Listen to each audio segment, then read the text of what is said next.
Good afternoon, everyone. I'm Laura Keim, Stenton's curator, and I'm here today in the parlor at the buffet cupboard, which is full of Chinese porcelain and silver, to talk today a little bit about silver in an 18th century household, such as of the mercantile kind of class of people, as the Logans were, and also just to look at some specific pieces. And I will start by saying that this program is inspired by this particular larger of our two silver cans or drinking cups here, which has been recently acquired at Sotheby's in January. And it had been in the collection of William K. DuPont in Delaware. And prior to that, it was still in the Logan family with an owner, Samuel Mickle Fox. So it kind of came down into through the Fisher line of the family, which we're going to look at earlier generations of that today in this 1770s Rococo silver made for Sarah Logan, who married Thomas Fisher. So same line as that. But I just want to start by pointing out that the buffet cupboard is a place of both display and storage. And so at the moment, our doors don't shut quite all the way, but this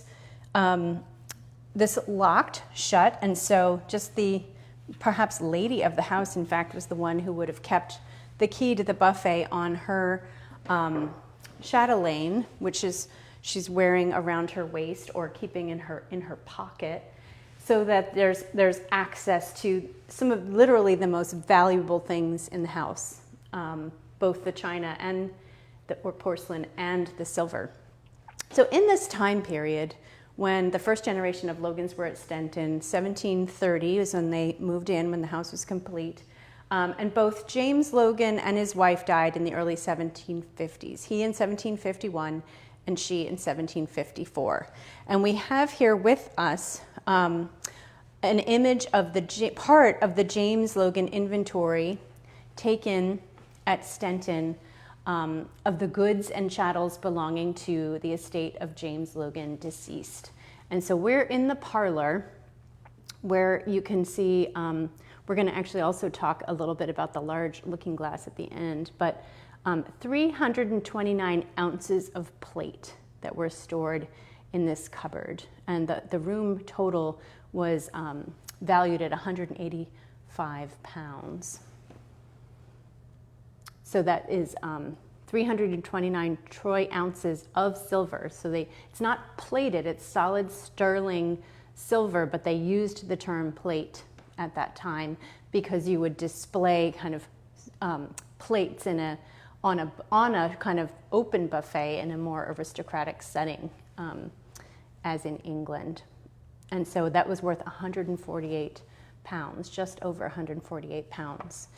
And we don't know what the individual items were because when James Logan died, his wife Sarah inherited everything.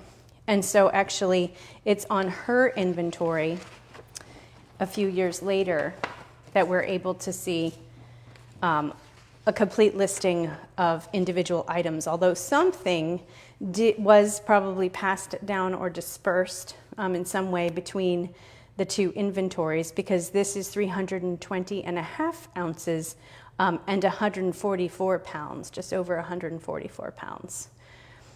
And a number of the things that appear here are now things you can see in the Philadelphia Museum of Art, but I will just call out a large coffee pot as the first item, a large silver tankard, second, a tea pot lamp and stand with cream pot.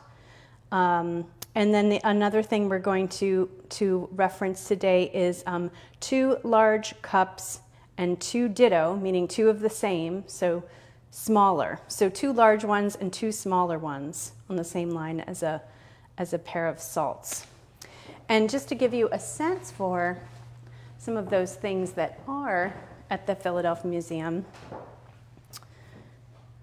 it's very likely that this sort of lighthouse-shaped coffee pot by Peter David is perhaps the one on the inventory, and it is on display in the new installation of the American galleries.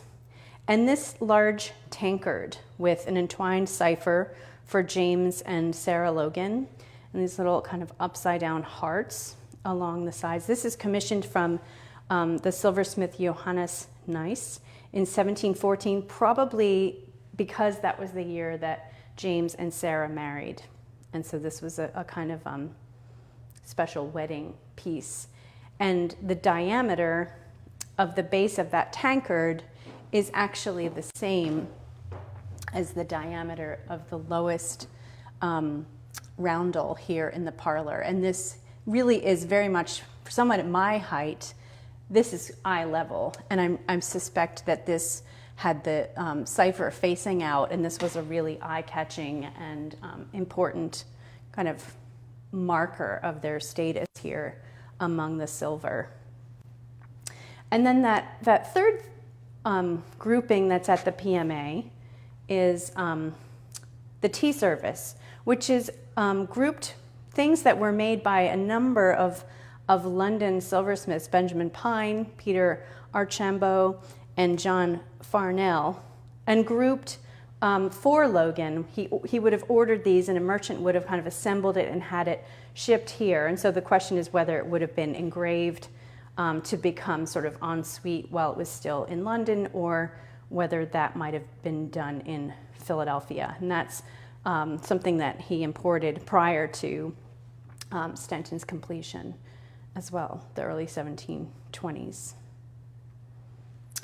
So this brings me to our cann, and we're going to look at the bottom of it in just a moment. And this is, Stenton owns, and we have this on deposit at the Library Company of Philadelphia, this perpetual almanac that Isaac Norris owned, and he acquired when he was still in Jamaica before coming to Philadelphia. And it was noted after his death, because this became a kind of family memoriam and place that genealogy was kept. And Deborah Logan was one of the people who lived here at Stenton in the third generation who kept that tradition. And so here's Isaac Norris, the elder, died at Germantown. He actually died in the meeting, it says, June 4th, 1735, that he was 63 years and 10 months and 25 days. And so the cann that we recently acquired, on the bottom is engraved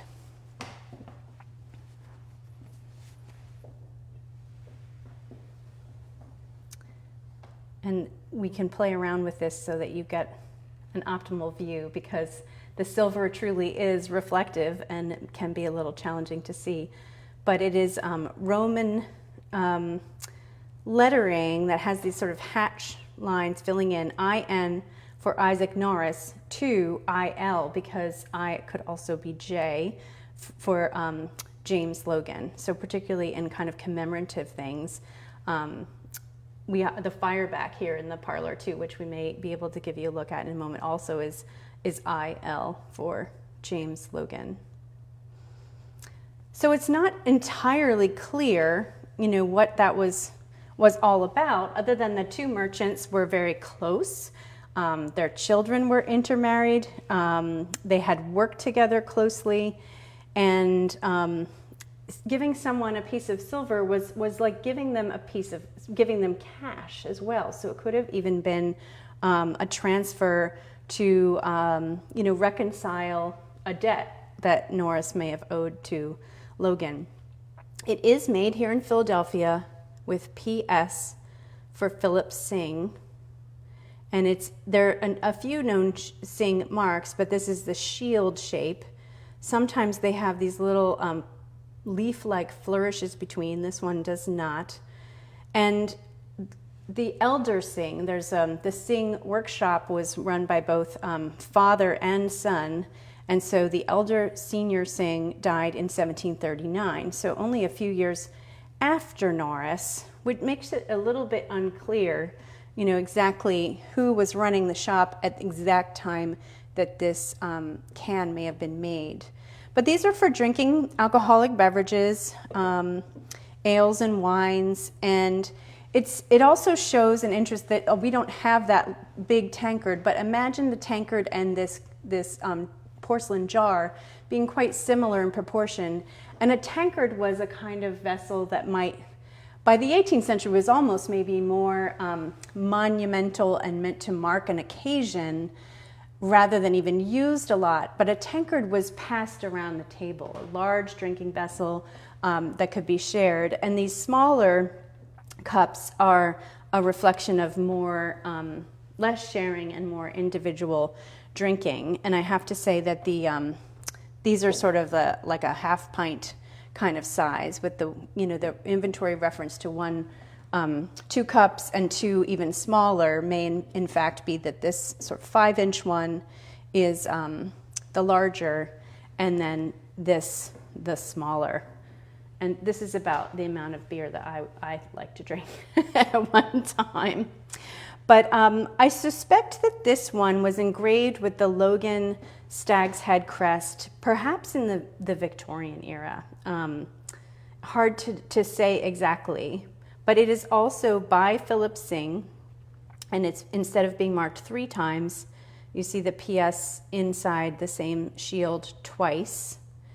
And the handle has probably been replaced. So whereas the larger one has this more kind of flat-formed, scrolled handle, this one actually looks a bit more, again, like possibly a mid-Victorian era replacement. And there's quite a bit of soldering here, suggesting that this cup had a somewhat harder life, perhaps, than the larger one did.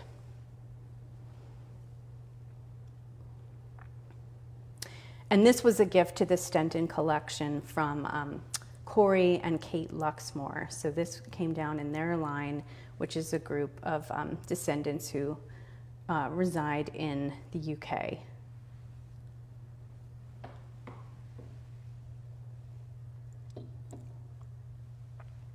So I also wanted to show you this Hannah Logan Bohringer. So again, if you think about the way that the earlier pieces are formed, this kind of more flat in profile for this handle as well. And these not quite heart-shaped designs here, but HL, and it actually, I'll pull this up again, really looks quite a lot like, not identical perhaps, but quite a lot like the same Roman lettering of the IN to IL, the little 2. And SS would have been her daughter, Sarah Smith. Hannah Logan married John Smith of Burlington. And this too has had a little, it's had some bending and examples of its wear.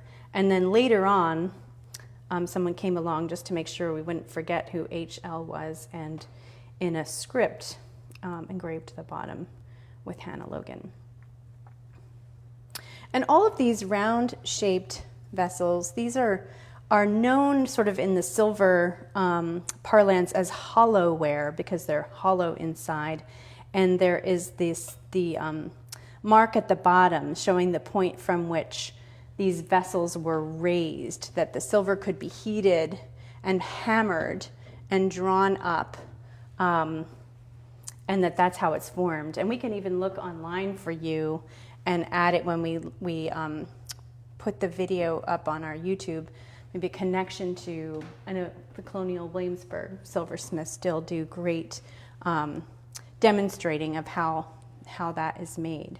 So we have these Philadelphia wares here related to the first generation. And then I thought I'd take a few minutes to consider this cruet set, sugar bowl, and salver, all engraved SL for the Sarah Logan who married Thomas Fisher. So that's the granddaughter of James Logan.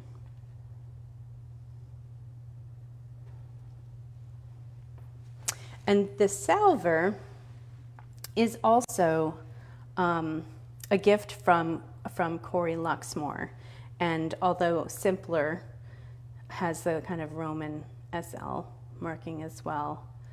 And then you can actually see quite clearly here the English hallmarks calling out its provenance and maker RR. So the Philadelphia makers would put their own initials multiple times to sometimes almost make it look a little more like an English maker, although they were not subject to all the rules of the guilds that required them to use a full set of hallmarks.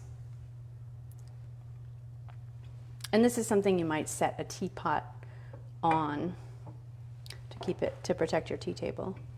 And then here is the double-bellied silver bowl, silver sugar bowl.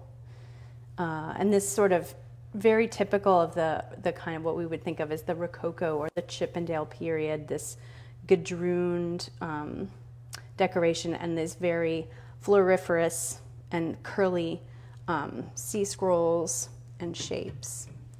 And with the cruet set, actually you can also see here that this may be also sort of partly kind of assembled. It says the pair of the cruets and gives their weight in the troy ounces for the amount of silver. And then these are also on top of cut glass. And each piece is engraved with SL. So you cannot be confused. A sugar caster, salt and pepper casters, and each one of these has different sized openings in the lid, depending on sort of the size of the grain that's coming out and how much you might want to shake onto your food at one time. And you hear the very asymmetrical, kind of grotesque frame for the SL as a whole.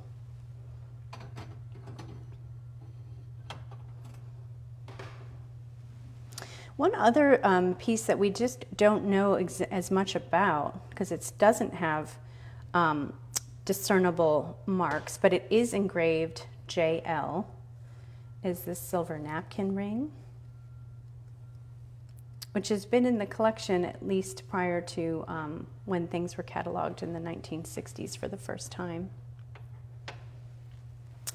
And then perhaps also dating to the second generation, and we didn't polish this up because it's part of our archaeological collection. And it seems to be, what did you think again, Rachel? It was ML? Maybe. It could be. It's really hard to discern, but a bit of a sewing thimble that was excavated in front of the house about 10 years ago. And you can just make out that there are some letters at the bottom.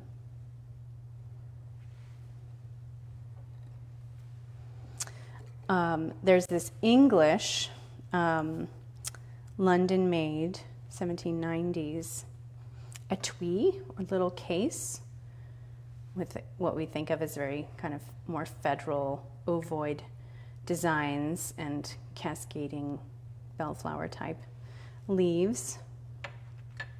And then there's several pieces that were owned by Mary Logan, and I think this is maybe the Mary Norris Logan, who was born in 1809 and died in 1886. And so this is a piece she would have worn over her waist again and could attach implements to it for, so to put a chatelaine onto it and have other tools and sort of keep this over her waistband. And it's an upside down heart. And then a little kind of needle case. You can slide a needle into this tubular opening in the back of this little fish. And I think someone who might know more about sewing tools than I will know exactly what these holes were for on the sides, whether you, again, use them to sort of attach things to it, but it's really a very fun little fish. And then also engraved ML, probably for Mary Logan, a sort of set of kind of personal grooming tools that include an ear scoop and picks, probably for nails and teeth. We weren't quite sure actually what the loop may be for, possibly tongue scraping. So these kinds of personal things that could have been kept in a little box like this, this larger etui. Although this one, and I was reluctant to try and polish this silver as well because it's a tortoiseshell piece, and so it's going to be a little hard to see here, but it seems to have been engraved Dr. Logan. There's a D, and if it were Deborah, I think it would be closer, and it seems like there's just the hint of an R up and to the right of the D. And I don't know why someone would have tried to scratch it out, but that's the condition that it's in. And it may have been fitted inside so that Dr. Logan could have kept some of his sort of doctor's tools and surgical tools, like lancets that he might have used for bleeding and that sort of thing, so that this was a sort of pocket set of tools. But these can also be used for sewing tools. Small writing implements and things could have been kept in these as well, and then stowed in a pocket. And then I did also just pull out a few of our spoons. We have this Lowndes and Irwin. We don't have a lot of flatware in our collection. A small spoon that's engraved GL, probably for George Logan. Possibly a baby spoon, not sure. And coming from England.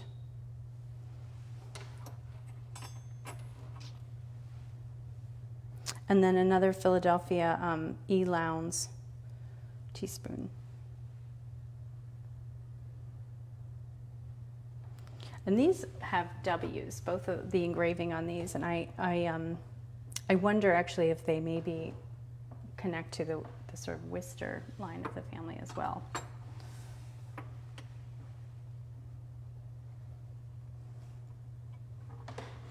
So one of the other things I wanted to, points about silver are it can be drawn into wire. And so sometimes when a piece of porcelain would break, one might take it to a silversmith to actually do the repair work. And here is some drawn wire that's been wrapped around and creates straps that are holding together this valuable late 17th or early 18th century porcelain jar that's on loan to us from the Fairmount Park commissioners.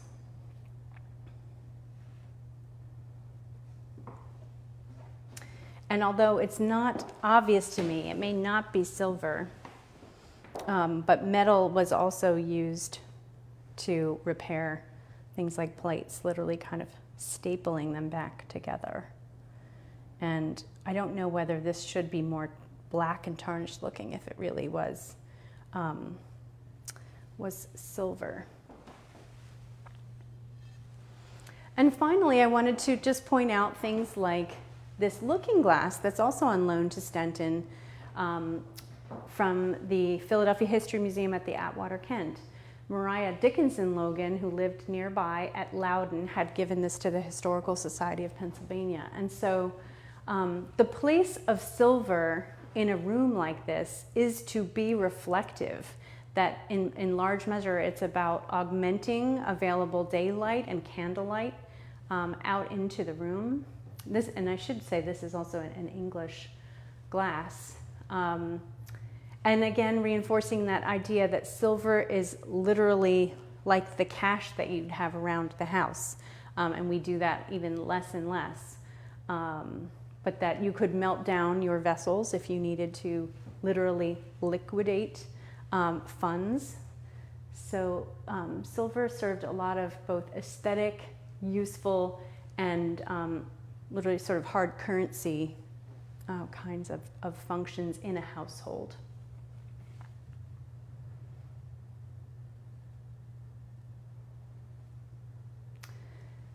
So I hope that you've enjoyed our brief tour of silver at Stenton today. And since this is live, if there are any questions, I don't know if anything has come in, but we're really delighted that you joined us. And I have to say that having these things out is a reminder to me of still how much research we can continue to do on some of these objects, and because of their value, that they come down in the family and are labeled these sort of monumental gifts that are tracked over time. So yes, I hope that we will continue to augment our knowledge of even what we have here at Stenton. So thank you very much.